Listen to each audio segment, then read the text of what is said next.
What is the most disgusting thing you've seen on a patient's body? Oh, this is going to be interesting. A guy was street racing with his 2-year-old daughter in the back of his car. He rolled the car, little girl was fine, good. He, on the other hand, had his arm ripped off. When limbs come off, they're usually severed pretty cleanly in an accident or crushed and need to be amputated. Oh, it's awful. No one in the ED had ever seen one ripped off. It was pretty brutal. Edit, arm was not reattached. Oh, horrible. Not a doc, but a former ER nurse. I once had a guy that was brought in after lying on the same side of his apartment floor for about a week. The neighbours called 911 because of the smell. Oh, everything had rotted away to the bone on his hip, and when he moved his legs, you could see the joint and ligaments articulate. He was also covered head to toe in scabies. Oh, editor says his overall look I would best describe as the guy who was Sloth from the film Seven. Oof. Awful. In medical school, was doing my rotation in the emergency department. I come in for my shift and the resident sent me into a patient's room to change their wound dressing. Easy enough. So I go in there and I see this dressing is absolutely filthy and smelled terrible. Apparently it had been on her burn wound for over 2 months because she was afraid to touch it. I carefully use saline and start unwrapping the bandage, which caused extreme pain. As I got a couple layers down, I start seeing things move, and I thought it was me starting to get lightheaded from the smell, but I looked closer and it was thousands of maggots. Oh no, that's awful. Oh. Finally got to the skin, cleaned off all the maggots I could see, then returned 30 minutes later to see it covered in maggots again, meaning they had burrowed under the skin. Oh my god, that's absolutely awful. Oh, that makes you feel horrible.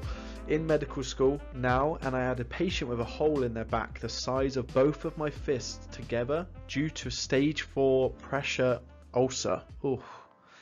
I would have been able to touch their spine while we were cleaning the wound if I had been so inclined.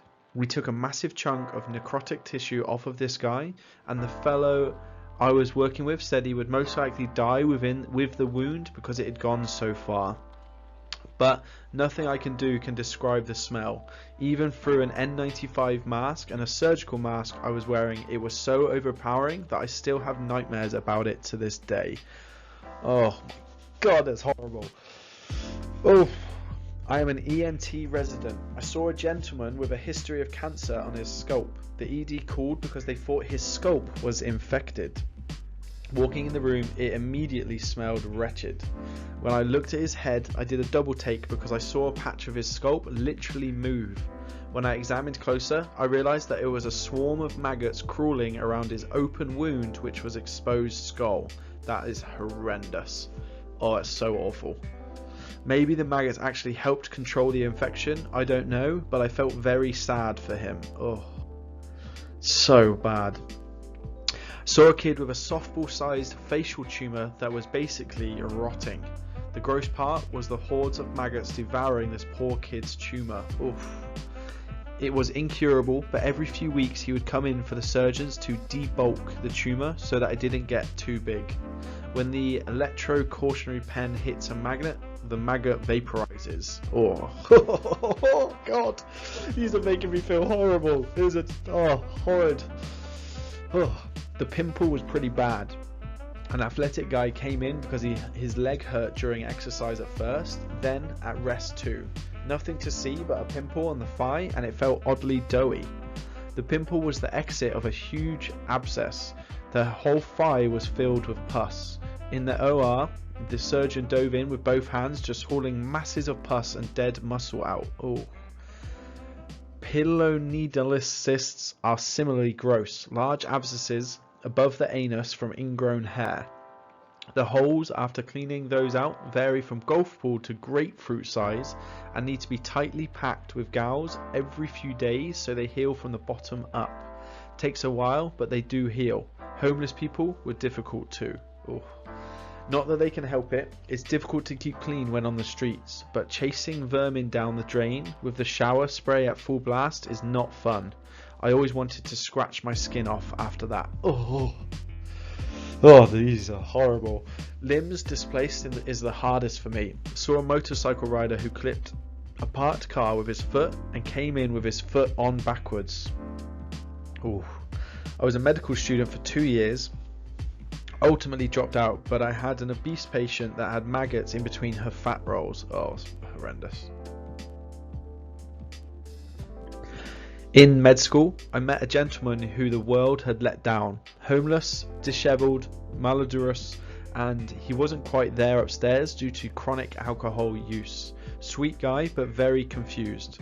He said he came into the ED because his foot hurt, covered in random scratches and bruises which didn't bother him. We suspected he had significantly reduced sensation from neuropathy. There are different types, e.g. alcoholic neuropathy, diabetic neuropathy. We put on some gloves. I extend his leg while the senior registrar removes his boot, and a chunk of his foot came off with it. Just a big chunk of heel. Oh. His foot was covered in necrotic tissue, and the smell made my stomach turn.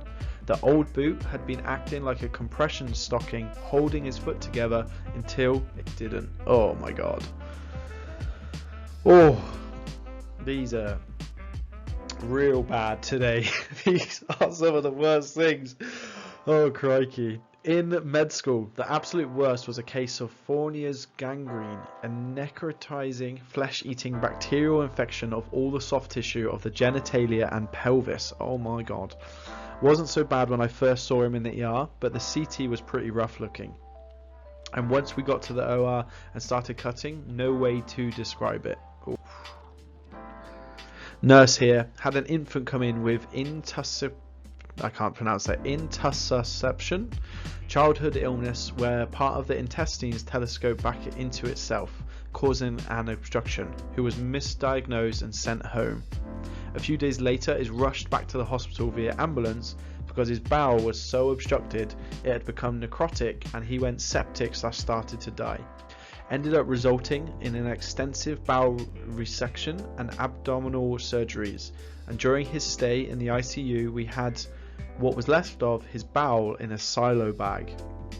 A silo bag is essentially a plastic bag that holds the intestines suspended in the air outside of the body. Oh my.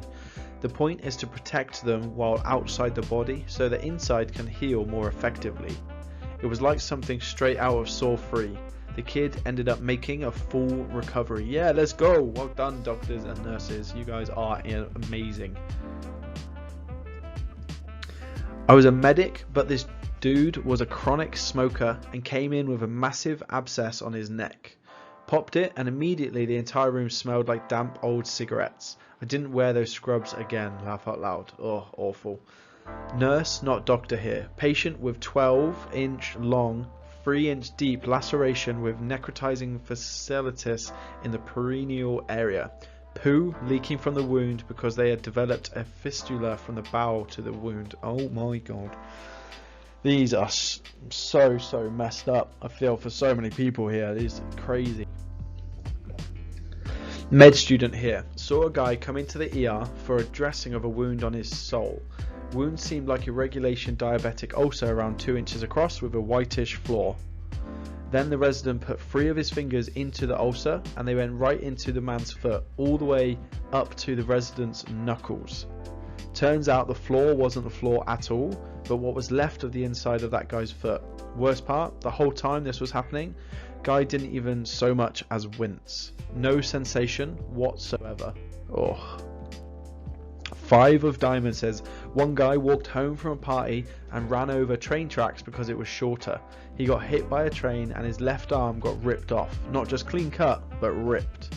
To the part where you could exactly see where the vein was snapped. The worst thing was that because he was drunk, climbed back up to get his phone and got hit by another train. That train just ripped both of his legs off. Oh my. We got him still alive because of the heat and pressure of the train. Your wounds are sealed and he didn't bleed to death. But damn that sight. One leg ripped off above the knee, one under the knee. He was awake and cooperative and wanted to help move his legs, which he still thought he had. Oh my. But it was just pieces of meat dangling. The guy actually survived after a hard battle. Of course without legs and that left arm, but here's an example for everybody. Plays tennis, ping pong, actually graduated. Oh, unbelievable. When I worked as a vet assistant, a family boarded their dying golden retriever with us. Dog had multiple tumours, each sitting on the skin, maybe 1 centimetre thick and 5 to 10 centimetres diameter, many of which were necrotic and weeping. Whole dog ward smelled like roadkill, very distressing. Doctors had tried to have the euthanasia talk with the owners several times, but they just loved their dog too much to say goodbye. Oh, it's rough. I'm not a doctor, but I work in a medical subspecialty in a large hospital, mainly A&E, ER. Have seen pretty much anything on x-ray stuck up someone's ass. Oh god. I had a patient with a tumour on his face that had eaten half of it. You could see inside his sinuses and the smell was horrible. Poor guy. This is just one of the many things I've had to see. Oh, horrible. I was a house surgeon doing my surgery posting. We had a diabetic patient with a case of non-healing ulcer infested with maggots. An absolute pain to remove. Used over half a litre of turpentine, but still a few stubborn maggots were left. The patient was a security guard somewhere and apparently had spent some time in stagnant water a couple of days ago, which probably caused the infestation. His leg ultimately did survive after extensive debridement, but definitely one of the most disgusting things I've seen. Ooh. The obvious not a doctor, but I work directly with patients all over the hospital. The other night I was doing my rounds checking on my patients, and I had to spend a considerable amount of time with one particular patient who had a roommate. The roommate slept with his mouth open the whole night, which isn't a problem, except all his teeth were rotting inside his mouth. Every single one. I can't even begin to explain the smell, but it was by far the worst I had ever smelt. Oh. I started getting irritable and agitated and actually angry just by the smell, and had to remove myself quite a few times to take some deep breaths outside. Oof. I still feel like I can smell it a few days later and gag occasionally when I think about it too hard. I am a nurse. I saw someone who had fallen against a radiator and it slowly cooked the leg overnight. It looked like meat. They died. There's more I could add, but I don't want to violate privacy. Nightmarish. Oh, awful. Back when I was a student nurse, eventually changed programs, a lady in one of my practicum placements had a very large and deep pressure ulcer on her tailbone. It was so bad that you could actually see the bone underneath. She sadly ended up passing away about a month later. It was sad. I spent 4 memorable hours starting at 2 AM with a junior surgeon attempting to unprolapse a large rectal prolapse. Oh. Picture repeated attempts to shove a small watermelon rectally. Oh my god. I was at the top end keeping her asleep/alive, but the smell of prolapse mixed with sugar haunts me still. Oh. Not gory. Had a frequent flyer who loved accidentally showing off their swastika and other Nazi/white supremacist tattoos to POC staff members. Weird. Gory, leech therapy on a degloved shoulder. Oh god. I love doing leech therapy, but having an area the size of my hand be a massive sheet of clot, there was just something else. Oof. Not in the medical field, but I have one. My husband got his penis caught in the zipper of his jeans. His uncircumcised penis. Oh my god. Oh. It was a straight up there. So there is something about Mary's situation. Oh, that's horrendous. I actually googled how to get a penis out of a zipper. We tried everything, and after about 2 hours we gave up and went to the hospital. Super awkward, but looking back it was somewhat hilarious. The doctor's exact words, "It looks like you took a cheese grater to it. He now has a scar about an inch long. Please be careful, dudes." Oh, awful. Swastika tattoo probably, but necrotic limbs are pretty bad, and a guy who had injected into his arse got infected and his whole ass cheek had rotted away. That was pretty grim. Oh. I'm not a doctor, but the most disgusting thing I saw were feet and shoes grow together. They are people who never take their shoes off, so they become one. It's disgusting. Oh. Not much bothers me after 2 decades of this. I don't like airway secretions, mucus particularly in tracheostomies or endotracheal tubes, and I really don't like the smell of melena, body stool or bloody stool. But the stories that seem to bother my friends and family the most involve old wounds and maggots. I work in the wound care centre. We see a lot of diabetic foot ulcers or quadriplegics with severe pressure ulcers. Oh, it's awful. They can be present for months or years and often initially come in with all sorts of nasty stuff in or stuck to them. Maggots being one of the more benign things from my standpoint, but it never fails to gross out someone. Oh, crazy.